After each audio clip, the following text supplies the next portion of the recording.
Mike Radich here, and I'm now joined on the phone by MFC Middleweight Jason South. Jason, how are you?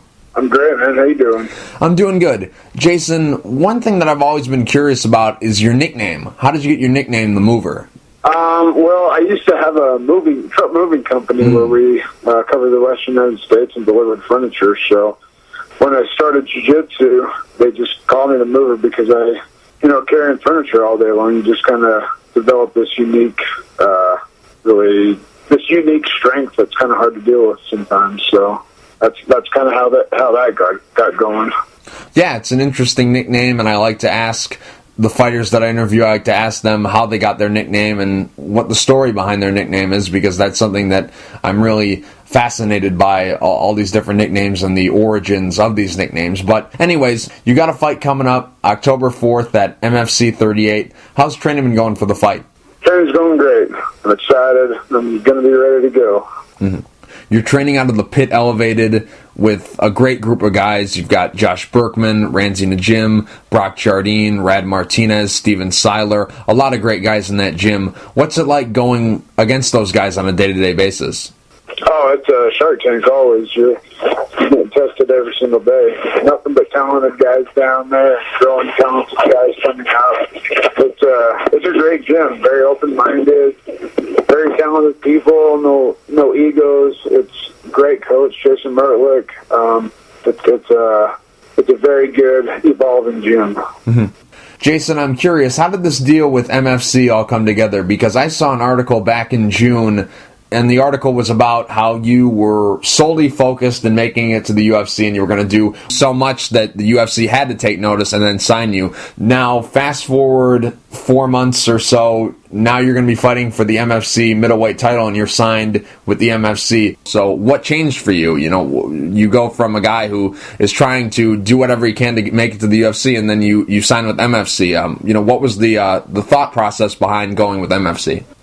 Well, it gets to a point where, obviously, wherever you want to go, it doesn't mean that's where you're going to go. Mm-hmm. The other thing, fighting, I wasn't stuck on just fighting locally. I just wanted to keep fighting and win. Mm-hmm. Continue to put wins together. But same thing as when you're not signed with anybody, you go through a lot longer spurts than you want to about finding fights. It gets hard to find fights or hard to find opportunities. So, they presented this opportunity to me. I was excited for it.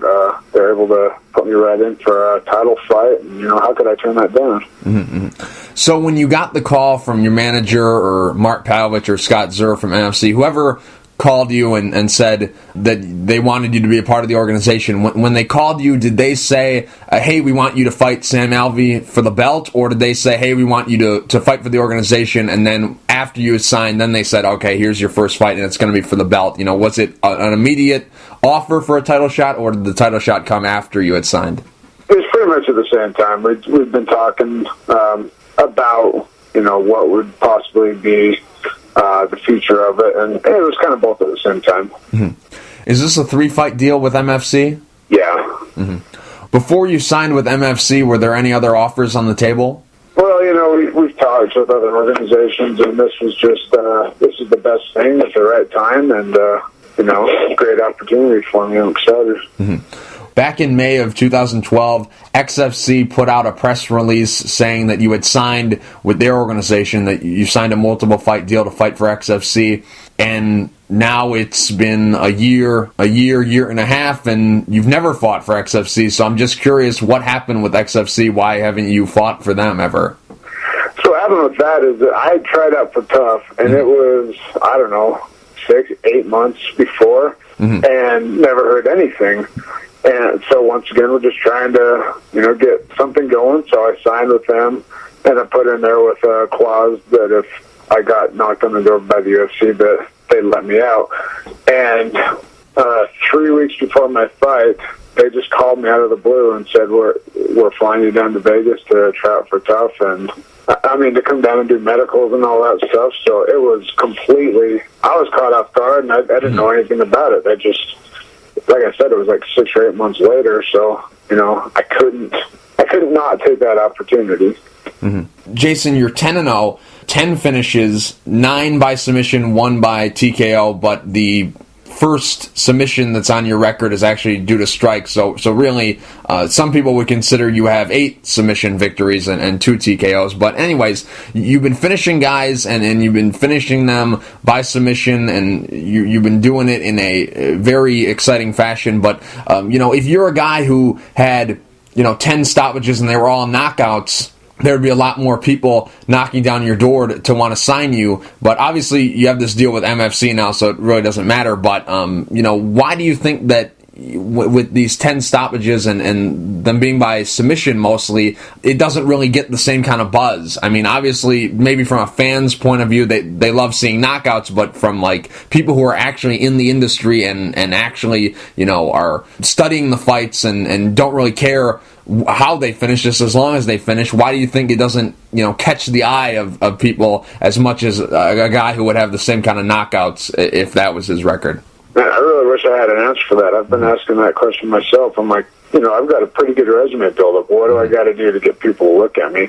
I'm like, I'm not a boring fighter. I don't lay on guys for 3 rounds and pin them down and nothing happened. I'm always going for the hunt. That I'm not the kind of guy that thinks I have to take it to the ground and to beat this guy. I keep it standing. Half these guys I've fought are strikers, and they still end up taking me to the ground. So, I wish I had an answer for that. I don't know. That's what I said. What else do I got to do to get someone to pay attention to me? I've finished every single fight.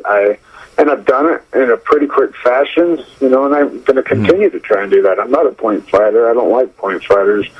I'm always looking for the kill. Mm-hmm. Obviously, we don't really know what Joe Silva or anybody from the UFC, what exactly they grade guys on, but were you surprised when going through the Ultimate Fighter was kind of the way to make it to the UFC? Because there's a lot of guys who have less finishes than you do and have losses on their record, and they still get to make it to the UFC. Some of those guys even have less fights than you, and they still get to make it to the UFC, not having to go through the Ultimate Fighter show. With the way you've been finishing fights, were you surprised that going through the show was kind of your way to get there? Yeah, I've come to a point where I don't know what to think about anything, so I try not to put too much stock into things because it just gets frustrating. I don't know what people are thinking. I don't know what takes what. Maybe it's just the opportunity, right time, right place. Maybe it's my age that bothers some people. I don't know, because I'm actually going to be 36 years old when I fight Sam Alvey. So that's going to be my birthday, and I don't know if my age scares them. I couldn't even tell you. I wish I knew.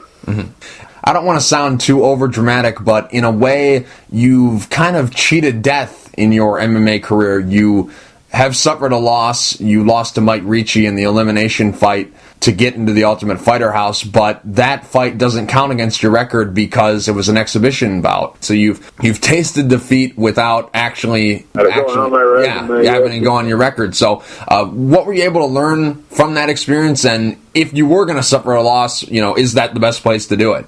Well, that was, no place is going to be, you're not going to say one place is better to suffer loss than another.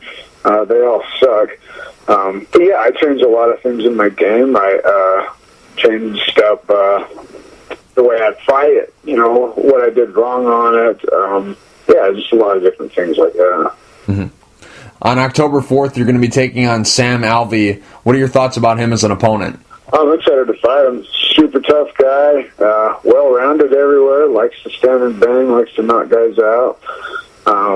It's going to be a great fight for me. He's only been finished once, so he's really hard to put away. So that's a hell of a challenge for me to try and put this guy away. The fight's going to be taking place in a ring. How many times have you fought in the ring? I've never fought in the ring, but we've got one at the gym, so I've been training in it for this camp. Is this your first title fight, or have you fought in other smaller organizations for a belt? This will be my first title fight. Oh, really? Obviously you're very confident going into this fight because, that's the attitude you got to take. You got to believe in this sport that you're going to win every fight. But given his resume and given his background, most of the guys who do give him trouble are guys who are grapplers, and the only time he's ever been finished is by submission. So how do you feel about the way you match up with him, and do you think that, this is another fight where it's going to have a high probability that you are going to be able to catch him in a submission? Well, he's got a good wrestling background, so he might be a nightmare to take down. So I'm not going in there assuming anything. I'm not, he looks like he's got a granite chin, but that doesn't mean that I can't catch him with something. So I'm not dedicated to, any certain thing. Anybody can get caught in any way. So hopefully I can take advantage of whatever opportunity presents itself. You and Sam Alvey were both contestants on season 16 of The Ultimate Fighter. Alvey ended up making it into the house. You did not. You lost in the elimination fight to make it in the house. But was Sam Alvey ever on your radar? Was he somebody who, at that time around the show, was he somebody who you thought about fighting one day? Was he somebody who was on your radar? Or has he only been put on your radar because of this fight coming up and MFC offering him to you? Pretty much, yeah. He was on my radar because they offered me the fight. Oh. I only paid attention to that season mostly to see how Richie does. I was hoping that he went to the top, so that didn't look so bad on my part. Right. But other than that, it pissed me off that so many of those guys made it on there that just were worthless, and that was one of the other upsetting parts about those cycles that made it on there that didn't, they shouldn't have in my mind. Yeah, that was going to be my next question, because that was a season where everybody was disappointed. The fans, the coaches, Dana White, everybody was disappointed because guys were basically just trying to, I don't want to say work the system, but, in past seasons, there's, 16 guys make it into the house, and, 12 to 14 of them actually get one fight at least in the UFC. And so guys were already, if I didn't win here, I'm still going to get that opportunity. They were kind of banking on that. So they, kind of thought that it really didn't matter what they did in the house. And of course, you had Roy Nelson telling them that it doesn't really matter if you win the show or not. You're going to do this, you're going to do that. So that must have been painful or disappointing for you to see these guys kind of go that way. Oh, it was, and exactly that. Guys that are once again playing the point game, trying to stay safe, and that just isn't my style. I mean, that's actually what cost me that loss. But then again, it's got me 10 wins as well. So. And the fact that so many of those guys on there were just a bunch of clowns. But yeah, it was pretty frustrating to watch it. MFC 38. Obviously this is the biggest stage that you've fought on since Tough. I guess you would say this is the biggest stage. It's for a belt, live TV. Is there nerves? Is there pressure? What are you feeling going into this matchup? Oh, of course, lots of pressure. I've joked about that for a while. But like everybody else gets a belt for one reason or another, an amateur fight or another promotion or even a jiu-jitsu tournament. And I don't have any belts. I've got a bunch of medals but no belts. I want a belt. And I want one bad. On October 4th, how do you get that belt? Hopefully I'm going to finish him, however it ends up being. I'm not, like I said, I don't go in game planning for anything. I think of ideas in certain areas, and it's a fight, I'm not going to go in with a game plan and get knocked on my butt, then it all goes out the window. I'm just going to go in there very prepared for however it goes and try and put a stop to it. Jason, real quick before I let you go, do you have any sponsors you'd like to thank, and is there anything you'd like to say to the fans? I just want to thank my gyms, like always, Jim Jones, Unified Jiu-Jitsu, and Pit Elevated, all my coaches, all my teammates. Yeah. Jason, thank you for taking the time to talk. I really appreciate it. Good luck October 4th at MFC 38 against Sam Alvey. Thanks much.